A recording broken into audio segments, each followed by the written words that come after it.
فبالله كم تستطيع দেখা যায় স্বামী দুনিয়ার বিভিন্ন ফিতনা ফাসাদ ফেস করে বাসায় আসছে, আসার পরে আপনি উল্টা আরো 10টা পেইন তাকে দেওয়া শুরু করলেন। এই স্বামীকে ঠান্ডা মাথায় দিনের কাজ করতে পারবে?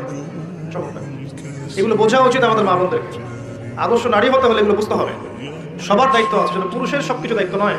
একজন পুরুষ বাইরের বিষয়গুলো ডিল করেন, টাকা পয়সা আর্ন করেন, সমাজের শত্রুদেরকে ফেস করেন, কত বিষয় তাদেরকে ফেস করে বাসায় আসতে হয়। এরপর যদি বাসায় এসে সে একটা সুকুন শান্তির পরিবেশ না পায়, একটা সাপোর্টিভ স্ত্রী না পায়, এই পুরুষ তো আগাতে পারবে না, সে ঝরে পড়বে। আপনার রং, বংশ, পরিবার, আপনার ব্যাংক ব্যালেন্স, সৌন্দর্য, এগুলোর কোনো মূল্য আল্লাহর কাছে নাই। ঈমান, আমল, তাকওয়া এগুলোই পরকালে যাবে। অনেক এক্সাম্পল আপনার জন্য কোরআনে হাদিসে আছে। ওই যে খাদিজা রাদিয়াল্লাহু আনহার কাছে যান, নবী সাল্লাল্লাহু আলাইহি ওয়াসাল্লাম যখন ওহীপ্রাপ্ত হয়ে এসেছেন, খাদিজা রাদিয়াল্লাহু আনহা তাকে সাপোর্ট দিয়েছেন। তিনি বলেছেন, লাকাদ খাশিতু আলা নাফসি, আমি আমার নিজের নফসের খুব ভয় পাচ্ছি। আর খাদিজা রাদিয়াল্লাহু আনহা তাকে অভয় দিচ্ছেন, আপনার কোনো ভয় নেই, আপনি একজন ভালো মানুষ, আপনি এতিমের দেখাশোনা করেন, বিধবার খোঁজ নেন, আপনি মিসকিনের পাশে দাঁড়ান, আপনি অসহায়ের সেবা করেন, আল্লাহ আপনার কোনো ক্ষতি করতে পারবেন। এই যে একজন স্ত্রীর ভূমিকা দেখেন, একজন স্ত্রীর ভূমিকা হবে তার স্বামীকে আল্লাহর পথে চলতে সাহায্য করা, তাকে বুস্ট আপ করা পেছন থেকে। আর সেই স্ত্রী যদি তাকে আল্লাহর পথে চলতে বাধা দেয়, প্রতিবন্ধকতা সৃষ্টি করে, পরিবেশ নষ্ট করে ফেলে, তাহলে এই স্ত্রী কি আসলেই সেই নেককার স্ত্রী? আনুগত্য ভালো কাজের ক্ষেত্রে হয়, খারাপ কাজে হয়? খারাপ কাজে তো আপনি দাসত্ব করছেন। আর কোনো কোনো ক্ষেত্রে দেখা যায় যে ভালো মন্দ স্বামী এমনভাবে বোঝে, হয়তো স্ত্রী অতটা বুঝে না, সেই ক্ষেত্রে তার পরামর্শটা মেনে নেওয়ার নাম আনুগত্য করা। কোনো কোনো ক্ষেত্রে সমাজে এবং সংসারে, স্পেশালি পরিবারে এবং সংসারে শান্তি শৃঙ্খলা বজায় রাখার জন্য চুপ থাকার অভ্যাস করতে হয়, নীরব থাকার অভ্যাস করতে হয়, মেনে নেওয়ার মানসিকতা তৈরি করতে হয়, যাতে করে সংসারটা ঠিক থাকে, পরিবারটা ঠিক থাকে, পরিবারের পরিবেশটা সুশৃঙ্খল থাকে। এগুলো না আনুগত্য, বিচক্ষণতা। এর ফলশ্রুতিতে যে ফলাফলটা আসবে সেটা আপনিই ভোগ করবেন, পরিবার সুন্দর থাকবে। এখনকার পশ্চিমাদের ধোকায় পড়লে স্বামীকে আপনার শত্রু মনে হবে, মনে হবে স্বামী আমার কাছে সম্মানের পাত্র নয়, বরং স্বামী আমার প্রতিদ্বন্দ্বী, ও পারলে আমি কেন পারবো না। যে মাদ্রাসার মেয়েরাও ফ্যামিলিস্ট রেভলিউশনের ধোকায় পড়েছে, এরকম আনুগত্য শব্দ শুনলে গা জ্বালা পড়া করে, মনে করে যে আনুগত্য মানে হচ্ছে দাসত্ব। তারা মনে করে আমরা পুরুষের দাসত্ব কেন করবো? হ্যাঁ, আমরা তো বেগম রোকেয়ার উত্তরসূরি, কি জন্য পুরুষের দাসত্ব করবো? আমরা ডমিনেট করবো, তারা আমাদের দাসত্ব করবে প্রয়োজনে, আমরা সমান। আল্লাহ যে কোরআনে বলেছেন আর-রিজালু কাওয়ামুনা আলা নিসা, এটা বাদ, এটা জাদু করে। আসেন, আনুগত্য আর দাসত্ব এক জিনিস নয়। আনুগত্য কি? আপনার স্বামী দিনদার, মুত্তাকি, পরহেজগার, আপনাকে কোরআন এবং সুন্নাহর পথে চলতে সাহায্য করছে এবং চলার জন্য আদেশ করছে, তার কথা মেনে চলার নাম হচ্ছে আদর্শ এবং আনুগত্য। আপনার স্বামী দিনদার, মুত্তাকি, আপনাকে কোরআন সুন্নাহর পথে চালানোর জন্য তিনি চেষ্টা করছেন, এই প্রত্যেকটা আদেশ ফলো করার নাম আনুগত্য করা। সিদ্ধান্ত আপনি নেবেন, আপনি দাজ্জাল এবং শয়তানের পথে চলবেন নাকি আল্লাহ এবং তার রাসূলের পথে চলবেন। আপনি শয়তানের পথে চললে দুনিয়ার সব পেতে পারেন, দুনিয়ার চাকচিক্য, বাড়ি গাড়ি, টাকা কড়ি, সুখ ভোগ বিলাস সব পেতে পারেন, কিন্তু আল্লাহি, আল্লাহর কসম করে বলছি, পরকালের কবরটা আপনার জন্য জাহান্নামের টুকরা হয়ে যাবে। 50, 60, 70, 80 বছরের সুখ চাচ্ছেন নাকি অনন্তকালের জীবনের জান্নাত চাচ্ছেন? এই সিদ্ধান্ত মা বোনরা আপনাকে নিতে হবে। যদি আপনি সিদ্ধান্ত নেন যে আমি আল্লাহকে চাই, রাসূলকে চাই, তারাই আমার আপন, আর কেউ আমার আপন নয়, আমাকে আল্লাহর কাছে একা ফিরে যেতে হবে, স্বামী সন্তান বাড়ি গাড়ি ব্যাংক ব্যালেন্স জমি জমা সব ছেড়ে, তাহলে বুদ্ধিমানের কাজ হবে নিজেকে আল্লাহর জন্য ওয়াকফ করে দেন, সমর্থ করে দেন। জীবন চলে গেলেও আল্লাহ পাকের একটা হুকুম আহকামের বাইরে যায় না। দুনিয়ার সব সম্পদের লোভ দিলেও নিজের পর্দা কখনো ছেড়ে দিয়েন না, নিজের ইজ্জত সম্মানকে বিকিয়ে দিয়েন না, যদি আপনাকে সারা দুনিয়ার প্রলোভনও দেওয়া হয়। আল্লাহ বোঝার তৌফিক দান করুন মা বোনদেরকে, আমিন।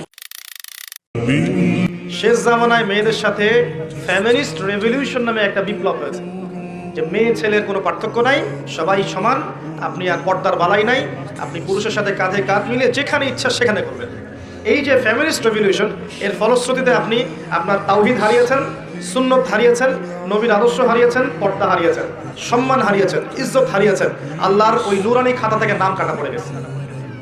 তওবা করে যদি ফিরে আসতে পারেন, এখনো যদি তাওহীদে আসতে পারেন, সুন্নতে আসতে পারেন, খাস পর্দা আসতে পারেন, 5 ওয়াক্ত সালাত আদায় করতে পারেন, যাকাত দিতে পারেন, রমজানের সওম রাখতে পারেন, সুন্দর করে আল্লাহর আদেশ নিষেধ মেনে চলতে পারেন, এবং এই যে 4টা কাজ, সালাত, সওম, পর্দা এবং স্বামীর আনুগত্য, এই 4টা কাজ করতে পারেন, ইনশাআল্লাহ তাআলা আজও সম্ভব আপনার সমস্ত গুনাহকে নেকিতে পরিবর্তন করা এবং পরকালে কিয়ামতের মাঠে আপনার জন্য জান্নাতের 8টা দরজা খুলে যাওয়া, এটা এখনো সম্ভব।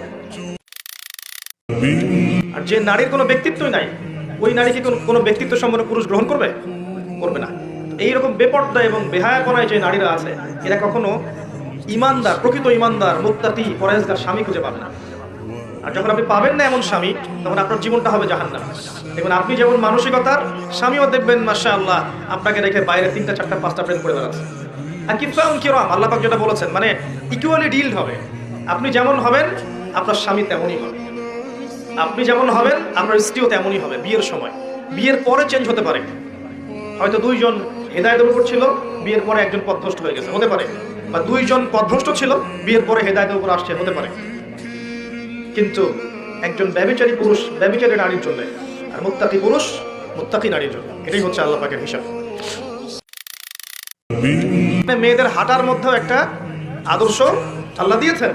এখনকার এই জেনারেশনের হাঁটা কি লাজুক ভঙ্গিতে? এদের হাঁটা দেখলে শত শত না লক্ষ লক্ষ যুবক জেনায় লিপ্ত হয়ে যাচ্ছে হাঁটা দেখে।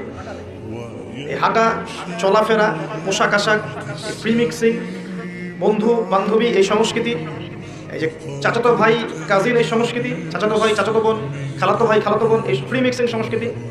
তারপর ইউনিভার্সিটিতে যাবে, নোট এক্সচেঞ্জ করা, কফি খাওয়া, তারপরে জেনা করা, বিছানায় যাওয়া, ব্রেকআপ হয়ে যাওয়া, এই সংস্কৃতি। চাকরি ক্ষেত্রে যাবে, সেখানে দেখবেন আপনার পাশে বসে আছে একজন নারী, মাশাআল্লাহ ফর্মাল ড্রেসে। আপনি ইমান রক্ষা করতে পারবেন? আপনি যাবেন ব্যাংকে, যাবেন পলিটিক্যাল সেক্টরে, যাবেন গার্মেন্টস সেক্টরে, যাবেন আপনি কমার্শিয়াল সেক্টরে, যাবেন মার্কেটে, যাবেন যেখানেই যাবেন দেখবেন একদম সয়লা, ছেলে মেয়ের ফ্রি মিক্সিং এর সয়লা। আর কোথায় সে আয়াত, ওই মেয়েটা লাজুক ভঙ্গিতে হেঁটে আসলো। সুবহানাল্লাহ, কোথায় কোরআন আর কোথায় বাস্তবতা? কোথায় কোরআন, কোথায় বাস্তবতা? দেখছেন? পর্দা বলতে শুধু এটাই নয়, কথার পর্দা আছে, চাহনির পর্দা আছে, হাঁটার পর্দা আছে, কথাবার্তার পর্দা আছে, চোখের পর্দা আছে, মনের পর্দা আছে। এই সমস্ত বিষয়গুলো না আসা পর্যন্ত পর্দা পরিপূর্ণ হয় না।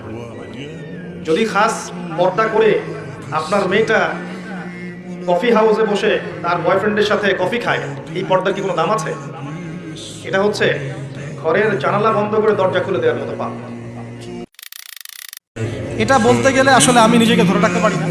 ইসলামের ইতিহাসের সবচাইতে মর্মান্তিক যুদ্ধ হচ্ছে মুতার, সবচেয়ে মর্মান্তিক। বদর, উহুদ, খন্দক, খায়বার, যত যুদ্ধ আছে এগুলো যুদ্ধ অনেক বড় মাপের।